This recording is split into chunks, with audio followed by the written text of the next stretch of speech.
Olá, este é mais um episódio do História em Pauta, um programa da Associação Nacional de História, ANPU Brasil, que discute temas contemporâneos a partir do olhar historiador. No episódio de hoje, que está sendo gravado aqui no dia 3 de março, faremos um balanço dos 60 dias do governo Lula. Depois de um processo eleitoral conturbado e de uma vitória épica contra um governo que transitava continuamente na ilegalidade, o terceiro mandato de Lula foi inaugurado como uma grande festa da democracia, mais apenas do que uma retomada de um projeto. Seu aprofundamento e celebração da diversidade, dos valores emancipatórios, marcou simbolicamente e na prática esse momento inicial de montagem do governo. Essa trajetória, no entanto, foi interrompida pelos acontecimentos de 8 de janeiro, em que as sedes dos três poderes da República foram saqueadas por uma multidão golpista. A tentativa de golpe foi derrotada, marcando o começo, de fato, do governo e revelando as entranhas do projeto autoritário do bolsonarismo. Geralmente se espera 100 dias para fazer grandes balanços de governos eleitos, mas a aceleração caótica do tempo que vivemos demanda uma espécie de balanço permanente. Um pouco é isso que tem feito já há bastante tempo o historiador Rodrigo Pérez, docente da Universidade Federal da Bahia e participante regular da crônica política brasileira. Bem-vindo, professor Rodrigo Pérez, ao canal do ANPU Brasil no YouTube, um canal independente e integralmente financiado pelas pessoas associadas à ANPU Brasil. Então, professor Rodrigo, a palavra está contigo. Está muito cedo para fazer um balanço do governo Lula? Olá a todos e todas. Presidente Valdir Araújo, agradeço muito o convite. Eu acho que não, né? Eu acho que a gente já podia fazer um balanço do governo Lula antes mesmo do governo começar. Ali ainda no período de transição, eu cheguei a escrever sobre isso, um texto sobre isso, né? Como que, enfim, o presidente Lula já começou a governar antes mesmo de subir a rampa, né? Não apenas com a aprovação da PEC, da chamada PEC da transição, que deu aí o fôlego financeiro que o então futuro governo e o atual presente, enfim, o presente governo precisava para cumprir com as suas promessas de campanha, mas por um choque de política, por um choque de gestão.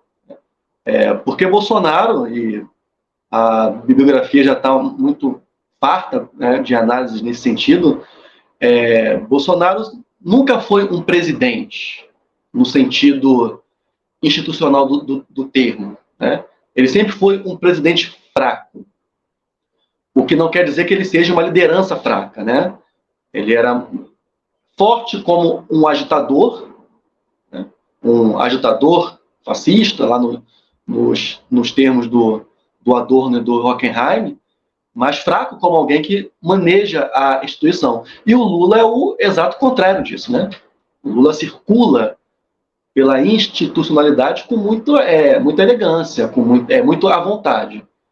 Então, naqueles dias de transição, o CCBB, de fato, virou a sede do governo, ainda que o governo não tivesse oficialmente instaurado.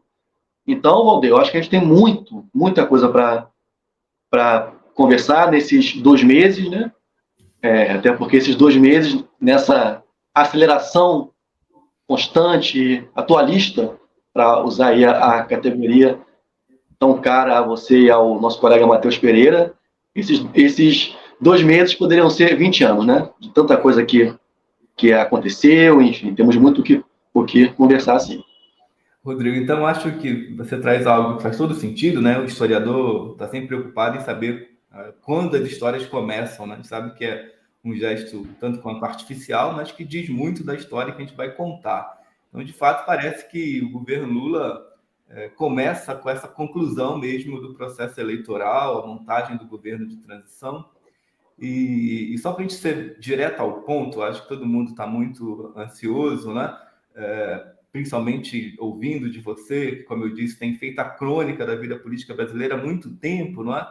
Então, só para abreviar um pouco, Rodrigo, quais são suas expectativas nesse momento com relação ao futuro do governo Lula, nessa conjuntura global muito hostil de conflito crescente entre Estados Unidos e China, guerra na Ucrânia, é um banco central que mantém uma taxa de juros artificialmente alta, assim, há algum risco de crise no horizonte? Como diz, enfim, como o Pierre Rosanvallon sempre comenta, né, a democracia é um estado em constante crise. Mas me parece, Valdir, eu estava ontem rabiscando minha próxima coluna nesse sentido, quando o jornalista Fernando Meirelles, né, que está escrevendo a biografia do presidente Lula, o primeiro volume já está aí na praça, o segundo volume deve estar chegando já, enfim, sabe Deus quando, né, porque esse homem não para de produzir biografia. Mas eu acho que o presidente Lula ele teve a leitura, enfim, até uma redundância falar isso, a leitura perfeita de que aquele Lula da conciliação ele não serve mais para hoje. Então, se a gente compara a biografia política do presidente Lula, isso fica muito claro para mim nesse Lula 3. Né? Enfim, essas críticas públicas ao Banco Central, nem o Lula 1 nem o Lula 2 fariam isso. Né? Tanto é que esse debate não é nada novo. No primeiro governo, ele surgiu também. E quem fez esse papel do policial mau em público foi o então vice-presidente José Alencar, homem da indústria, enfim, e dizia, olha, não tem motivo para ter essa taxa de juros num país como o Brasil. E o Lula hoje adota essa posição mais combativa. Acabei agora de assistir a entrevista dele para o Reinaldo Azevedo ontem, e eu acho que ele tem a leitura perfeita, Valdir, de que democracia, porque a gente fala muito nisso, né? Defender democracia, enfim. Isso virou a nossa bandeira. Né? Tanto é que eu estou muito convencido de que a antiga polarização direita e esquerda, talvez ela esteja cada vez mais perdendo sentido. Né? E a polarização se dá entre um campo democrático, progressista, e um campo autoritário, fascistoide, né? Ou proto-fascistoide. E o Lula, ele entendeu perfeitamente, pela intuição política dele, pelo animal político que ele que a democracia não é uma abstração. Né? Nós, enfim, uma classe média mais letrada, nós gostamos dos conceitos. Democracia, liberdade, né? Mas a democracia não pode ser pensada como simples abstração. Democracia é bem-estar social concreto. Né? E para isso precisa confrontar esses setores mais vorazes do mercado financeiro, que querem sequestrar o Estado, né, para a distribuição dos seus dividendos. E o Lula entendeu que não vai ser possível isolar, tanto dentro da classe política como dentro da sociedade civil, esses setores mais radicalizados da extrema-direita bolsonarista, se não existir um choque de bem-estar. As pessoas precisam sentir, né, que é possível encher o carrinho no supermercado. Aqui, numa grande alegoria do bem-estar social, do consumo mesmo. Não existe cidadania plena sem essa dimensão do consumo. Vamos lembrar que o Bolsonaro recuperou muito o seu espaço eleitoral justamente no momento em que ele abre os cofres de maneira ilegal até, né? Obviamente não foi ilegal porque o Congresso aprovou emendas constitucionais para tornar aquilo possível, mas quando ele aumentou o auxílio emergencial e o dinheiro começou a chegar na conta das pessoas, às vésperas da eleição nós vimos as pessoas nas filas das caixas econômicas, das lotéricas, recebendo o dinheiro que o Bolsonaro liberou e que foi importante para as pessoas naquela saída da crise. Né? Agora, uma pergunta que se coloca é, por exemplo, o Lula tenta retomar uma política de valorização do salário mínimo, mas ainda parece tímido. Né? A inflação continua roendo o salário das pessoas, o funcionalismo público com o seu salário achatado. Né?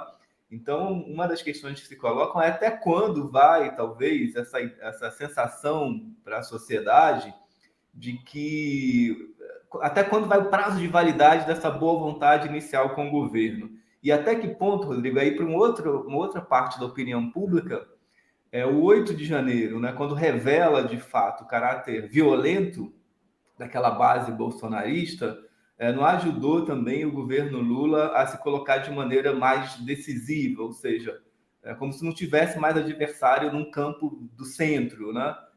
Ficou evidente que a direita tinha se tornado uma direita raivosa e que estava disposta a recorrer em armas e não havia espaço para isso. Não, eu acho que, bom, primeiro, essa questão dessa boa vontade, né, vai depender do que o governo entregar efetivamente, né? Que eu acho que até aqui teve agora o reajuste das bolsas CAPES e CNPq, que contempla muita gente, né? Não são apenas os estudantes, são suas famílias também, né? Tem agora no horizonte já um reajuste para nós, servidores federais, que já está engatilhado. Eu acho e o Lula tem a clareza de que ele tem pressa, né? De que ele não pode esperar, né? Que ele precisa resolver isso logo. As pessoas precisam sentir que democracia, que é melhor viver numa democracia, porque numa democracia se come melhor, se mora melhor, se veste melhor, né? Muitas das críticas que parte da esquerda durante muito tempo fizeram ao PT e ao Lula foi pela tal inserção social pelo consumo, né? Mas é claro que a democracia apenas tem essa dimensão de consumo, né? Porque consumo é isso, é comer, vestir, morar. Então, acho que o Lula tem essa percepção. Sobre o 8 de janeiro, eu não tenho dúvida de que se tornou um trunfo político. Mas ele não era um trunfo político em si. Se tornou um trunfo político pela forma como o próprio presidente reagiu àquilo, né? O Brasil teve as portas de um golpe, de fato. E aí eu lembro que sempre discutia muito isso, a possibilidade de um golpe, um pouco que ecoando a pergunta que o professor Vanderlei Guilherme dos Santos fazia em 1962, né? Quem dará o golpe no Brasil? E eu acho que essa possibilidade estava aberta, sim. Eu acho que pela lei foi muito claro. E a GLO, né, se o Lula decreta a GLO naquele momento, o governo dele acabava ali. A gente viu o que aconteceu no Rio de Janeiro com o Braga Neto, né? O Pezão, então governador fluminense na época, se tornou, enfim, agora a gente falava rainha da Inglaterra, agora é o rei, né? É uma figura completamente decorativa, enfim, sem poder. O governador do estado de fato era o Braga Neto, né? Que era interventor. No Rio de Janeiro, sob GLO, lá no governo Temer, enfim, nossos ouvintes e espectadores devem lembrar disso. Então, o Lula reagiu muito bem. Ele reagiu muito bem, Valdir, em dois sentidos. Primeiro, uma resposta rápida da intervenção federal, enfim, é isso, né? Qualquer outro ali, eu acho que não teria essa experiência, né?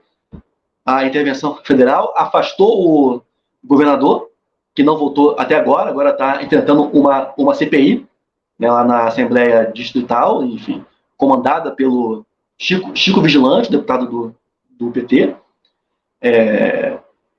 Então, aquela resposta, né, os símbolos, né, os governadores, incluindo os de oposição, Zema, o de Santa Catarina, que agora me escapou o nome, o Tarcísio Freitas, o Ronaldo Caiado, né, governadores, o Cláudio Castro, do Rio de Janeiro, todos que estavam no palanque bolsonarista. E também, Valdir, eu acho que isso é pouco discutido.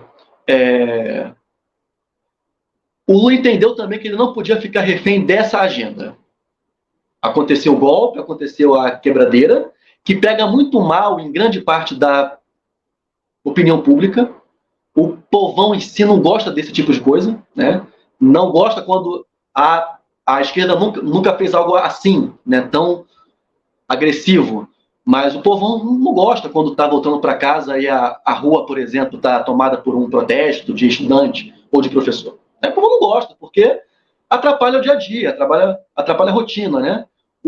A linguagem da ordem é algo que se capilariza muito nas pessoas, enfim, que... Eu vou chamar aqui de povão na falta de um termo melhor, né? Então, o Lula ele soube usar essa linguagem da ordem, e o Flávio Dino usa isso muito bem. O Flávio Dino, ele está sendo uma peça estratégica nisso, porque além de ser um ex-juiz federal, alguém que capacitado tecnicamente para esse cargo, é um político, né? Um político muito, muito habilidoso. Venceu a família Sarney no Maranhão. Então só isso já qualifica esse sujeito. E o Lula também entendeu que ele não podia ficar refém dessa agenda. Então teve toda aquela performance simbólica, falou-se disso, e agora é um assunto da justiça, e o governo precisa de uma agenda positiva. Ele precisa dar boas notícias, né? Então, rapidamente veio o reajuste das bolsas, com uma cerimônia em Brasília, Minha Casa Minha Vida, retomada do Minha Casa Minha Vida, aqui na Bahia, e a Bahia está muito representada, né, nessa gestão, com a Casa Civil, com o Ministério da Cultura, enfim, os baianos, com seus quase 4 milhões de votos, né, de vantagem nas eleições, estão capitalizando bem isso. E é isso, né? Debate sobre democracia, processar os golpistas, prender.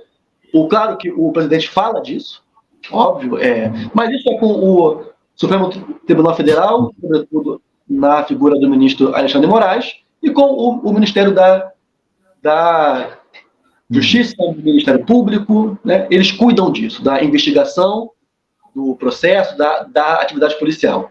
E o governo precisa de boas notícias, né? Eu acho que é isso.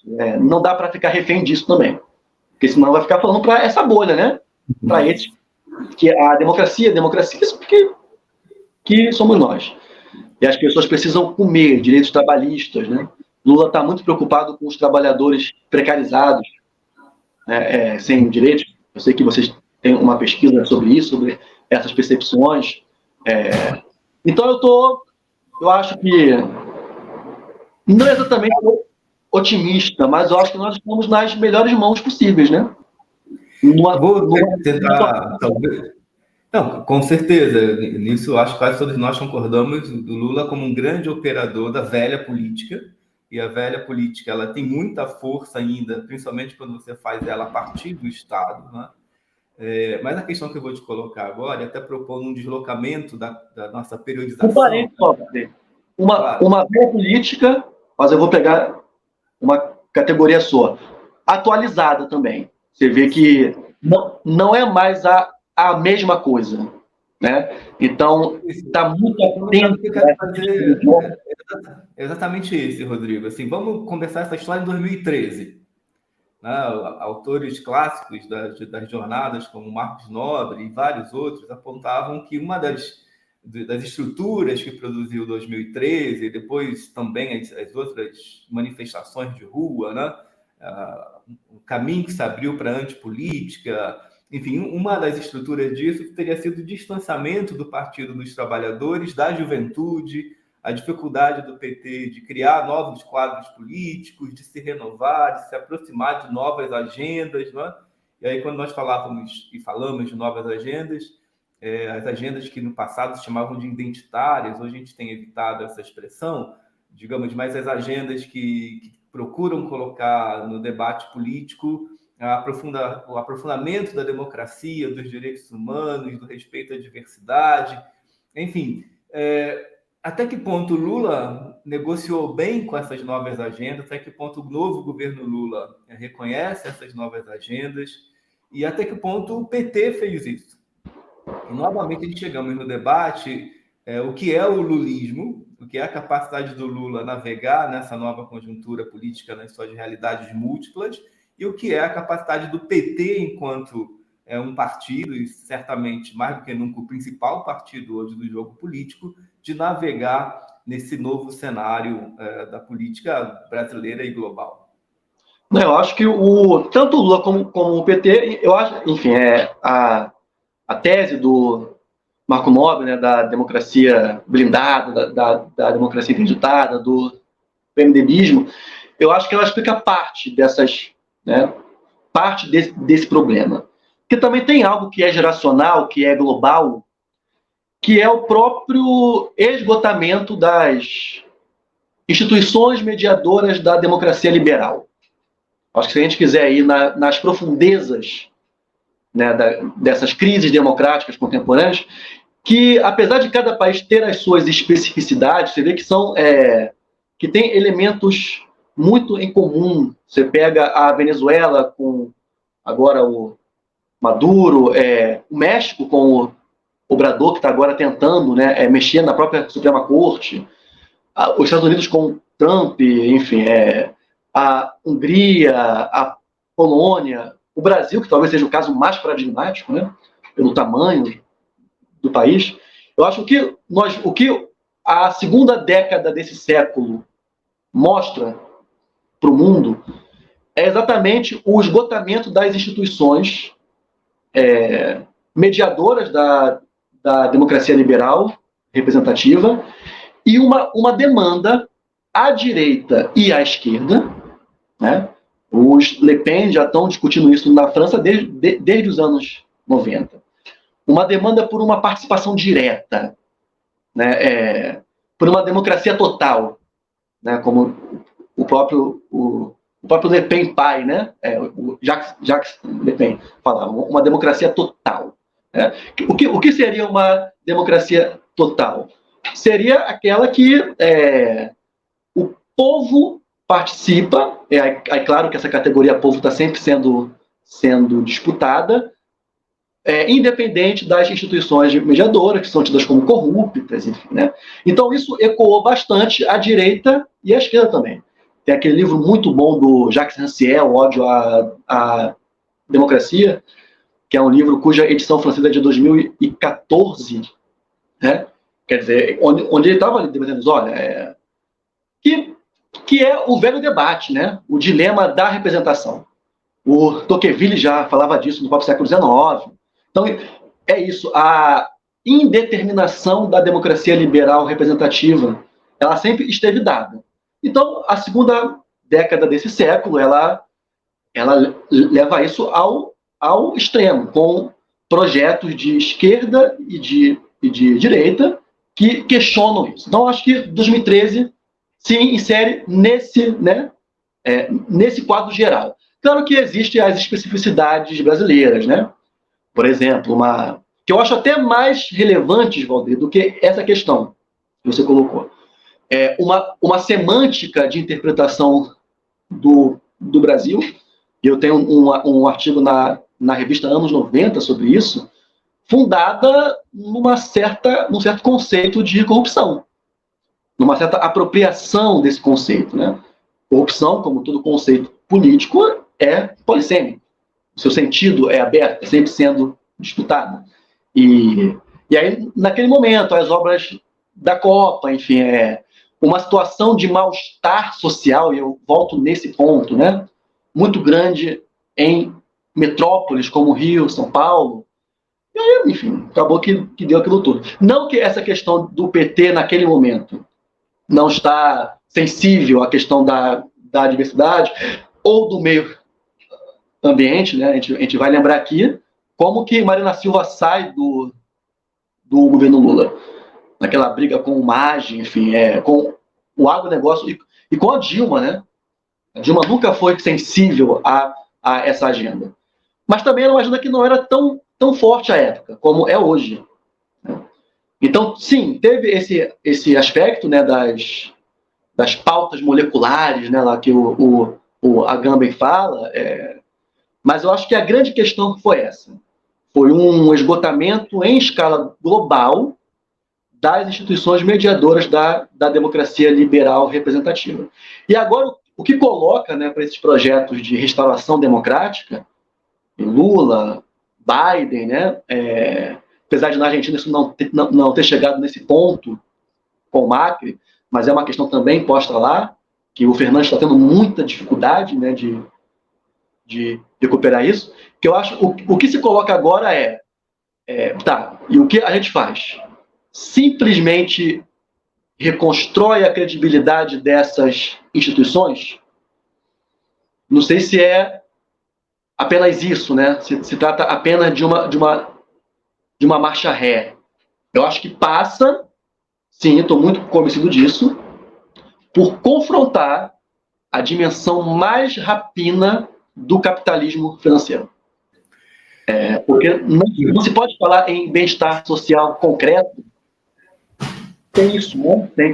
Sem confrontar a especulação financeira. E aqui eu nem estou falando em revolução comunista, não. Quem me conhece sabe que eu não fui sensível a isso nem quando eu era jovem, né? Agora, com quase 40 anos, que eu não seria. Mas é isso, alguma coisa precisa ser feita para que as pessoas consigam ter um grau de felicidade social maior. Mas aí vai um certo paradoxo, né, Rodrigo? Que a gente só consegue confrontar e pôr limites ao capitalismo, torná-lo uma ferramenta de sustentação da democracia e não de enfraquecimento da democracia, se a democracia é forte. Se a gente tem um sistema político capaz de impor travas, de impor contrapesos às forças do mercado.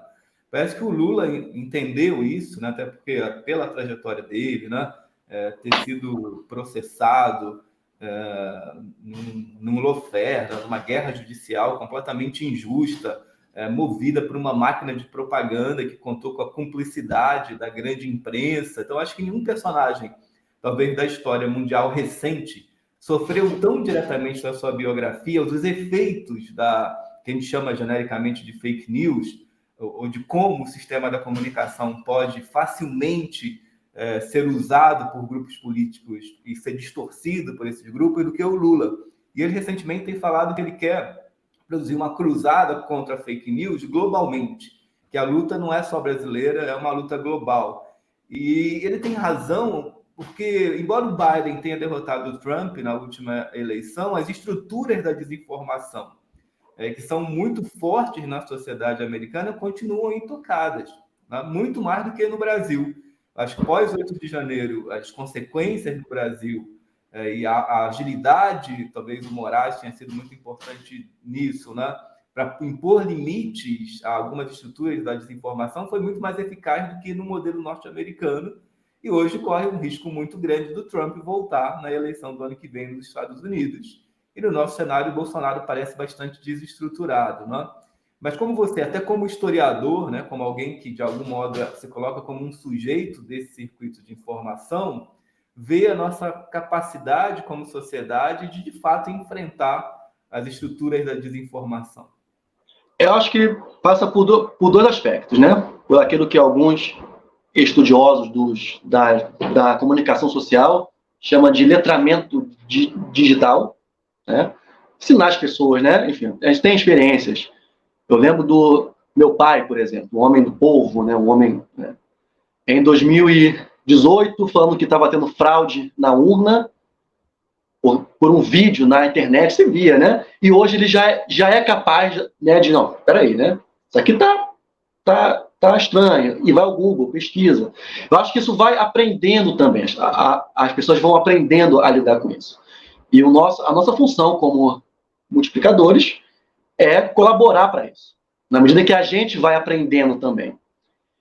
E o segundo aspecto isso não acontece sem uma regulação forte do Estado, né? Eu acho que a história mundial contemporânea, ela mostrou a verdadeira desmoralização, né, lá dos preceitos do Consenso de Washington, na década de 1990, tanto com a pandemia.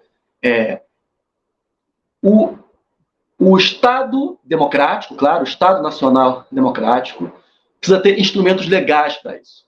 E essa semana agora, o ministro Alexandre de Moraes convocou, né, os representantes das plataformas, Twitter, Instagram, Facebook, o WhatsApp. Que é isso? Essas empresas estão sediadas em outros lugares, né? Na Europa e principalmente nos Estados Unidos. Então tem que ter uma regulação em termos de direito mesmo, né? Uma regulação jurídica disso. Mas também, por si só, isso não resolve. A gente trabalhando nesse letramento digital. E não apenas na iniciativa de outro, né?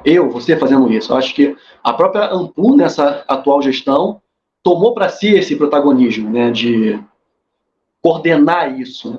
Aí, mas não atende às massas, não chega às massas. Tá, tudo bem, mas isso cria acúmulo, entende? Isso cria know-how, isso forma quadros intelectuais. Então, eu tenho alunos do terceiro, quarto período que acompanham os canais da Ampul, acompanham, e é isso, né? Isso aí leva para o tio. Eu acho que a coisa é por aí mesmo. Nesse acúmulo desse know-how, desse letramento digital e o Estado Nacional regulando. Rodrigo, a gente pode aproveitar essa deixa para fazer várias coisas. Primeiro, para falar com a nossa audiência aqui, né? Tá gostando? Curte. Não tá gostando? Curte também, que ajuda a promover o canal da Associação Nacional de História. Concorda? Faz um comentário, amplia, dá uma sugestão de leitura. Discorda, desenvolve aí nos comentários o seu argumento. Eu acho que o que torna o canal um espaço relevante é justamente essa interação com o público. A nossa ideia nessa temporada de 2023, pelo menos até julho, ter 1 ou 2 programas sobre o olhar do historiador em temas contemporâneos por semana aqui no canal da Ampul no YouTube. Então, dê sugestões de temas, o que você quer ver sendo tratado aqui no canal, quem você quer ver aqui no canal, que seja um historiador, que seja um cientista social. A gente também não tem nenhum compromisso com exclusividade. O nosso compromisso é aprofundar o debate público de maneira independente. Né? Esse tema que o Rodrigo acabou de tratar passa também por a gente não poder confiar no sistema de mídia do capitalismo. Eles pertencem a empresas privadas, pertencem a grupos, são muito facilmente capturados. Então, democratizar a comunicação é também fortalecer esses canais que são pagos pelos próprios associados, que não estão associados a um governo. A gente vai criticar o governo Lula quando for necessário aqui, com responsabilidade, porque a gente não está comprometido com uma agenda ideológica, com uma agenda partidária. A gente é comprometido com a produção de conhecimento público. E é sobre esse tema que eu quero voltar a palavra para o professor Rodrigo Pérez, historiador Rodrigo Pérez. Rodrigo, você vem há muito tempo, né, ocupando esse espaço público, você vem há muito tempo escrevendo sobre a necessidade do historiador e da historiadora profissional ocuparem esse espaço público. Eu queria te ouvir, a gente já está com 30 minutos de conversa, nessa, digamos, etapa final da nossa conversa. Eu queria que você falasse um pouco mais dessa sua experiência de escrever semanalmente, da sua reflexão sobre as transformações necessárias na universidade para dar conta desse novo protagonismo, o que a gente pode alcançar com essa ocupação, enfim. Fica à vontade aí para refletir sobre esse tema que é super relevante para a gente hoje. Essa é uma questão para mim desde os primeiros momentos da minha formação, ainda na graduação em História, lá na Universidade Federal do Rio de Janeiro. Claro que naquele momento eu não entendia bem de onde vinha essa insatisfação, né? Com o tempo a gente vai amadurecendo com a militância política, no próprio partido político. E aí, em 2015, eu e o colega Alexandre Moraes, não o ministro, né? Colega professor de História Antiga da Universidade Federal Fluminense, né? Homônimos, Alexandre Moraes e não Alexandre de Moraes. A gente criou um site, na época chamado de Sem Rodapé. Não sei se você lembra disso, Valdeir. Que a ideia era um pouco essa, né? Escrever sem rodapé, né? Sem nota de rodapé, naquele contexto da crise do impeachment, né? Todo mundo muito desesperado mesmo. Né? É isso, né? O tempo chama, né? As questões convocam. A gente vai um pouco meio atabalhoado, tentando fazer e aprender isso. Aí teve uma repercussão bacana na época, no site. Eu lembro que o Marcelo Freixo compartilhava, Jandira Fegali, e a partir disso eu fui convidado para comentar política para o SBT Rio. Na época eu morava no Rio, morava em Copacabana, e estava terminando o curso de doutorado, e aí eu comentei política para o SBT Rio durante 2 anos. Então, aquilo foi uma primeira experiência nesse sentido, né? De usar as minhas competências cognitivas, intelectuais, profissionais, para tentar decodificar, né, os eventos contemporâneos numa chave semântica e explicativa capaz de que as pessoas entendessem aquilo. Que é um pouco que a nossa tradição disciplinar vetou, né? Se a gente pegar os pais fundadores da nossa disciplina, a gente vai lá para o Humboldt, por exemplo, né, dizendo que a verdade histórica são como as nuvens, só ganham forma à distância. O Rank sempre desaconselhando os estudos no tempo presente. Claro que, enfim, de lá para cá isso já foi revisto, né? O campo da história contemporânea já é um campo forte, mas não é exatamente isso que eu tento fazer, história contemporânea. É isso, é pensar das competências, como que as minhas competências podem ajudar a organizar, tanto no registro da crônica, que a gente pode acompanhar, né? Nosso tipo de trabalho, a gente está sempre ligado. Eu assino todos os jornais, foi São Paulo, Estadão, estou sempre ligado em tudo. Então, organizar esses eventos da crônica num quadro maior de explicação da situação política brasileira contemporânea. Então, eu comecei fazendo isso em 2015, 2016, começando política para o SBT, contexto do impeachment da presidenta Dilma, da eleição carioca, né, que o Marcelo Freixo perdeu para o Crivella, enfim, que também foi algo muito traumático para a esquerda carioca, onde na época eu estava inserido. E aí, enfim, nesse meio tempo, usando o Facebook, que hoje está em decadência, mas naquele momento era muito forte, e aí os textos viralizavam muito. Eu tive um texto que viralizou muito no dia que o Lula foi preso, né, eu escrevi uma crônica daquilo e fechava dizendo que, diferente do Getúlio, Lula tinha entrado para a história sem precisar sair da vida. Esse texto viralizou muito, e aí eu fui procurado por alguns canais, né, da chamada mídia alternativa. Sobretudo os Jornalistas Livres, o GGN, com o companheiro Nassif, e a revista Fórum com o Renato Rovai. E aí o Rovai me convidou para ocupar um espaço, né, uma coluna permanente, né, na revista Fórum, que é um dos principais periódicos, né, dessa mídia independente. E eu venho fazendo isso desde então. Estou agora para lançar um livro com a reunião desses textos, né, textos com uma linha do tempo explicativa, da crônica contemporânea. O texto já está no forno, deve sair ainda esse semestre. E é isso, que é muito convencido de que nós temos essa competência, nós temos leituras para isso, né? E claro que eu acho também, Valdir, isso é um debate que eu faço com muitos colegas, Daniel Pinha, por exemplo, que não não tem que ser um imperativo ou uma obrigação para todos os colegas.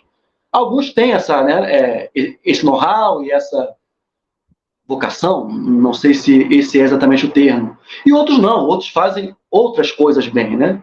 Mas que o campo precisa estar atento para isso, que nós, professores, precisamos estar atentos para isso. E teve certa vez que eu ouvi de uma colega de departamento, o historiador está querendo virar jornalista. Acho que não.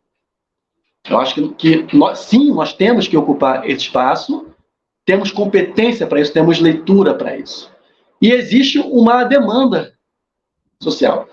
Eu tenho um texto, por exemplo, que o título é 1964 foi golpe, 2016 também, né? Que é um texto que tem milhares e milhares de compartilhamentos, e já chegou a mim que colegas, professores de história no ensino básico, usam esse material. Então, é isso, é uma atuação que não é ingênua também, a ponto de achar que estamos falando para as massas. Não, né? Mas a gente fala para determinados grupos, colegas, professores, que funcionam como multiplicadores também. Claro que é difícil medir isso, né? Medir o real impacto. Mas eu gosto de pensar que tem, né? Porque senão eu não faria, claro, né? Eu gosto de pensar isso, assumir estimula. Voltando ao tema da saúde e da profundidade da democracia, né? Eu acho que é algo que fica evidente, né, na crise catastrófica que tem atingido diversas democracias no chamado Ocidente, é que sem um bom circuito de informação, as sociedades não conseguem tomar boas decisões coletivas. Eu tenho insistido muito nisso, né? E aí a gente tem exemplos recentes brutais. O Brexit no Reino Unido, né, que iniciou, né? Eu acho que todos os analistas mais independentes apontam, olha, a decisão do Reino Unido de sair da União Europeia foi uma decisão coletivamente errada. Você teve uma pequena maioria ali que foi formada por uma crise de desinformação e levou aquela sociedade a tomar uma decisão que talvez possa afetar o seu futuro por séculos, não sabemos. O caso da democracia americana, o nosso caso com o lavajatismo, né? Como aquela bolha de desinformação que o lavajatismo produziu, muito calcado nisso que você está dizendo, de pequenas sínteses, né? De pseudo-explicações da realidade, e aí, obviamente, com toda a cumplicidade da grande mídia, aquilo tornou a corrupção o principal problema do Brasil. Eu lembro que em algum momento eu comparei, você tem um radar da América Latina, que faz pesquisas de opinião em diversos países latino-americanos, e no mesmo momento, o único país onde a corrupção estava no topo da lista das preocupações em 2015 era o Brasil. Um país que estava passando por uma crise econômica, por desemprego, por uma série de problemas, com uma educação precária, uma saúde precária, mas que a sociedade foi levada a acreditar de que a corrupção era o principal problema e que a Dilma estava no centro disso, o PT estava no centro disso. Então, eu acho que o trabalho que você desenvolve é muito importante. Eu lembro ano passado, durante a eleição, eu recebi um tweet. Eu não estou muito no Twitter, mas recebi no WhatsApp um print do seu tweet, onde você procurava captar, né, naquele formato do tweet, um determinado momento da conjuntura, e aquilo viralizou de uma forma impressionante, porque você dizia de maneira muito concisa aquilo que as pessoas queriam dizer. Né? Isso eu acho que acaba sendo mais um trabalho de curadoria, não é? De você pegar aquilo que está no ar, não é? Aquilo que as pessoas precisam dizer, e um pouco formular para elas, né? Um pouco formulador. Talvez o conceito de think tank em inglês tente pegar um pouco essa perspectiva, né? Então, eu acho que o trabalho que você faz é muito importante. Tem vários outros historiadores que, felizmente, fazem isso, mas isso não se traduz nos nossos cursos de história. Quando a gente está formando o professor para o ensino básico, quando a gente está formando os outros profissionais que vão atuar no campo da história, nas nossas grades curriculares, nas nossas estruturas, isso não se reflete. Então, como a gente está aqui do canal da Ampul Brasil, queria saber, você já pensou sobre isso? Como você acha que a gente deveria alterar as nossas grades curriculares para dar essas competências para os nossos alunos, levar esses valores para os nossos estudantes? Eu estou agora entrando no meu segundo mandato como chefe de departamento aqui na UFBA, e nós estamos diante de uma reforma do currículo, uma reforma curricular, para atender às legislações, né, da curricularização da extensão. E reforma curricular é sempre aquilo, sempre tem um consenso, né, somos 28 colegas no departamento de História da UFBA. Os 28 concordam que esse currículo, desse jeito, precisa ser revisto, né, precisa ser estruturalmente reformulado. Mas a gente sempre, e é uma autocrítica também, né? A gente sempre que pensa currículo, a gente pensa ainda nos quadros dessa organização disciplinar que nós herdamos do século XIX. Então, eu não tenho dúvida que nós precisamos, por exemplo, de disciplinas que estimulem o contato dos nossos estudantes com as faculdades de comunicação, por exemplo. Né? Porque essa garotada, enfim, ela parece que já nasce sabendo, né? Usar essas mídias, usar essas redes, mas tem algo profissional aí também. Existe uma ciência nisso. Né? Então, nós precisamos formar. Eu não tenho essa competência técnica de gravar um vídeo e editar, e de ver luz, som. E essa garotada sabe fazer isso. Né? Então, estimular esse contato cada vez mais, eu acho que isso é um ponto. Existe um outro debate, que é um debate mais de natureza teórica e epistemológica, eu venho também discutindo isso, como que a nossa formação, e aqui eu falo de conhecimento histórico específico, primada na lente monográfica, né, na abordagem monográfica, nos estudos ultra especializados. Eu lembro que eu já ironizava um pouco isso lá na minha graduação. Eu lembro de uma conversa com o professor Manuel Salgado, por exemplo. Eu falava, não, porque aqui a gente só faz tese sobre o penteado da mulher ateniense na primeira metade do quarto século antes de Cristo, né? Porque já me incomodava isso, né?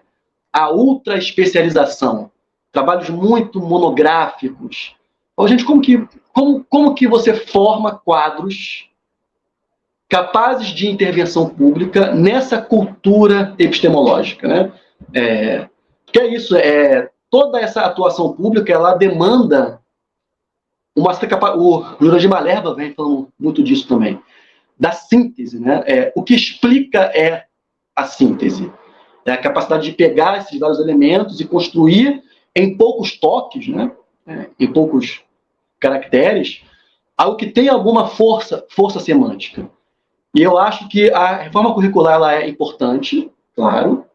Reformar os nossos currículos, você discute muito isso, da curadoria, uma outra possibilidade de atuação do historiador e da historiadora profissional, mas eu vou além. Eu acho que a gente precisa rever uma certa cultura epistemológica também. Então, por exemplo, eu sempre tento ser muito produtivo, tanto nos textos acadêmicos, artigos acadêmicos, livros, chancelados pelos pares, né? Eu acho que isso é importante manter isso também, o vigor do campo e o vigor da nossa comunidade. Tanto produtivo também nesses textos de intervenção, porque eu acho que uma coisa está ligada à outra. Eu acho que eu vou ser tão mais capaz de produzir uma síntese, um Twitter, que a Luísa Sonsa, por exemplo, compartilhou. Lembro que a minha irmã me ligou, você viu? Eu falei, não, Luísa Sonsa te compartilhou. Mas quem é a Luísa Sonsa? Não tinha muita ideia quem era a moça. Agora eu segui o trio dela aqui no Carnaval de Salvador. Porque realmente é isso. Eu vou ser tão mais capaz dessa operação intelectual, epistemológica e cognitiva, quanto mais leituras especializadas eu tenho. Né? Porque isso é formação. Uma coisa não exclui a outra. E por que um texto meu, por exemplo, na revista Fórum, não conta para os meus critérios de progressão funcional? Ou para a plataforma Sucupira? Agora, a gente está agora nisso, né? No preenchimento. Então, acho que o campo precisa também pensar isso, né? Porque se contasse, se tivesse algum peso, não sei exatamente qual peso que teria que ter, se igual ou não, mas se tivesse algum peso, isso estimularia mais colegas a ocuparem espaços como esse. Rodrigo, isso que você está falando é muito importante, não é? E eu abordei isso já em alguns textos também, de outras formas, que eu tento caracterizar o nosso modelo muito organizado pela avaliação da pós-graduação, né? Como uma parte grande da capacidade de trabalho de um professor universitário vai sendo canalizado para pesquisa especializada, e pouco se exige que esse profissional se dedique à extensão, se dedique à comunicação científica, se dedique a outras dimensões. A gente está iniciando um novo quadriênio, e eu espero que a gente tenha aprendido nessa crise mais recente que nós não temos a opção de fazer uma ciência encastelada.